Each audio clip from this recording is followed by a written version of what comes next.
Hi guys, so by popular demand, here is the video on the reverse shell USB rubber ducky scripts that I demonstrated in my first video. I'm going to be using an Arduino Pro Micro, though you can follow along with an actual rubber ducky or a DigiSpark.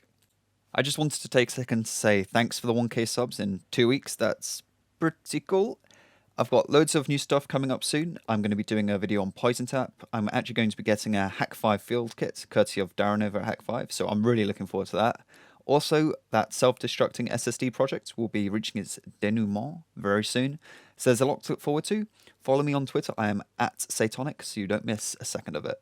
Anyhow, back to the reverse shell. So, for a demonstration, as you can see, the command prompt pops up, though only momentarily, before it then closes, and then I have the reverse shell, all in a couple of seconds. Right, so let's have a look at the scripts we're going to be using. So this link is going to be in the description, so you can just go to this link and copy and paste the ducky script if you want to.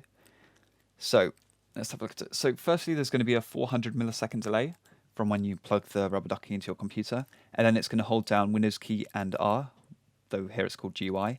So that's going to open run. It's going to wait a little bit, and then it's going to type CMD and then enter. So this is obviously going to open up a commands prompt. Then it's going to wait another little while, and then it's going to type all of this and press enter. So what I've done here is, instead of typing commands by commands by commands and then having delays in between them, that could take up a little extra time. So here I've shaved off a few hundred milliseconds by putting everything in one line. So I'll open this up so it's just easier to explain. So essentially what we're doing in this bit here is we're going to the root directory, and then we're creating a folder called win, and then we're going into that folder, and then we're creating a PowerShell file called b.ps1. So essentially what this PowerShell file is going to do, it's going to get netcat, which is the program we're going to be using to establish the reverse shell. So I obviously haven't put a link in here, but you can just put one in yourself. wget netcat, and then it's going to save it to a.exe. So this is just making the file. This isn't actually downloading it until it gets to the next line, which will actually run that PowerShell file, which will download the exe. So then after that, enter delay 50. So this is on the separate line, because if you put it in here, because obviously downloading a file can take a couple of seconds maybe. So this will run a little bit later.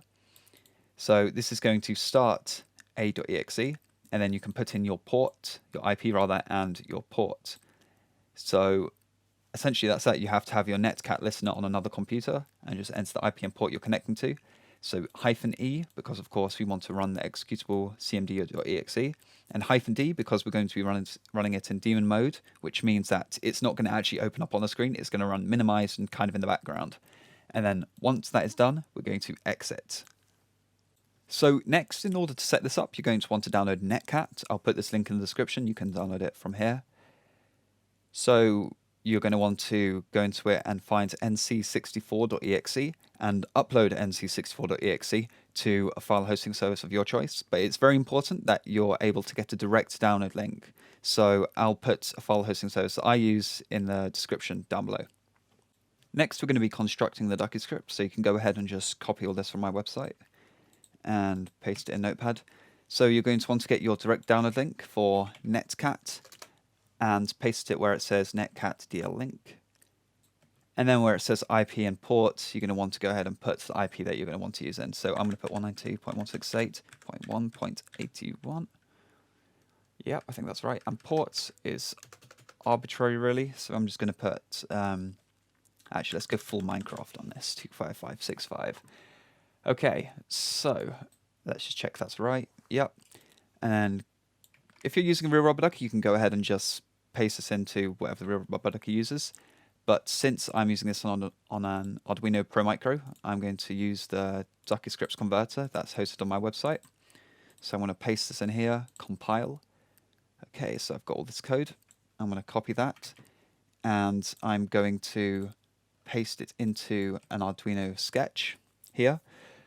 You'll probably notice that the Arduino sketch will, or rather the compiler will automatically add in a 500 millisecond delay, so I'm going to get rid of that. Okay, so now I'm ready to upload it to my Pro Micro. I'll just make sure that the settings are correct. Arduino Leonardo, good, so upload. And I'll pull it out as soon as it's done compiling so it doesn't run on this system. Okay, there we go, it's done. So the last step you're going to need to do is set up your Netcat listener. I'm doing this on Kali just because it's easier. So you're going to want to open up a terminal window, type nc, and then hyphen listen port. And then the port you're going to be listening on, for me it's 2565, and then press enter. And now you're listening on the port, and you can plug your USB rubber ducky into a Windows computer, and you should get a reverse shell on it. So that's that for this video, guys. I hope you found it useful. If you have any questions whatsoever, just leave them in the comments section down below. Remember to like and subscribe, and as always, thanks for watching.